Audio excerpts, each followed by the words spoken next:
Malumunuz olduğu üzere bizim en canlı dini ve kültürel adetlerimizden bir tanesi de taziyelerimizdir. Taziye aslında acıların paylaşıldığı, duaların edildiği ve kederli ailelerin teselli edildiği, aynı zamanda İslam'ın da istediği bir dayanışma örneğidir.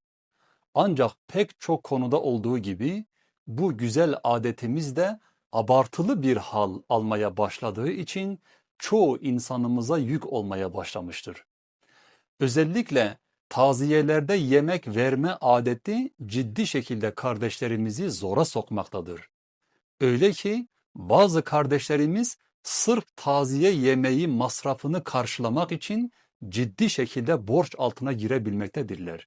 Hatta faizli kredi çekmek zorunda kalanların olduğu söylenmektedir. Oysa hüzün ve kederle imtihan olan bir ailenin taziye için gelenlere ikram etmekle meşgul olması gerçekten insani değildir. İşte bundan dolayı Hazreti Peygamber sallallahu aleyhi ve sellem adetlerimizin tam aksine taziye evine yemek götürülmesini emretmiştir.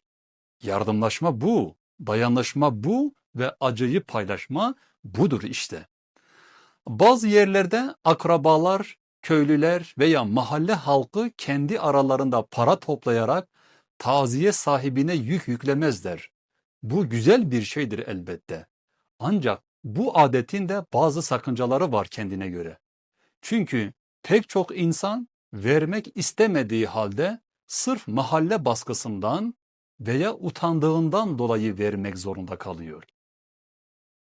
İslam'da ve kültürümüzde misafirperverlik ve ikram elbette çok önemli bir meziyettir. Buna hiç kimse bir şey diyemez. Ancak adet ve kültür yoluyla misafire ikram etmeyi taziye evine ve yakınlarına yüklemek doğru değildir, yeri de değildir. Elbette varlıklı insanlar vardır. Onlar için taziye yemeğini vermek bir külfet olmayabilir. Ama maddi durumu iyi olanların adetini veya isteğini herkese dayatmak adil değildir. Özellikle uzaktan gelen misafirler için bir konu var.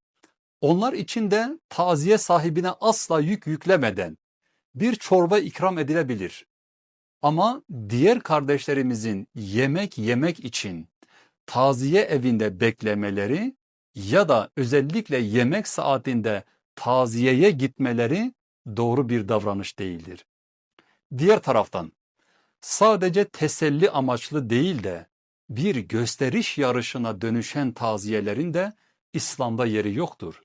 Hatta zengin veya makam sahibi bir insanın ya da kişilerin taziyelerine özel bir ilgi gösterilmesi ama diğer taraftan garibanların adeta önemsenmemesi pek çok yüreği burkmaktadır.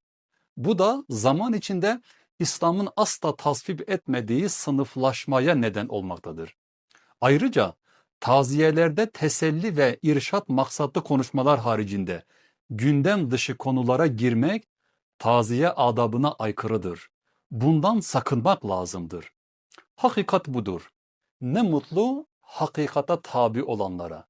Bu konuda biz özellikle söz sahibi, yetki sahibi ve sözü geçen herkesi sorumluluğa davet ediyoruz.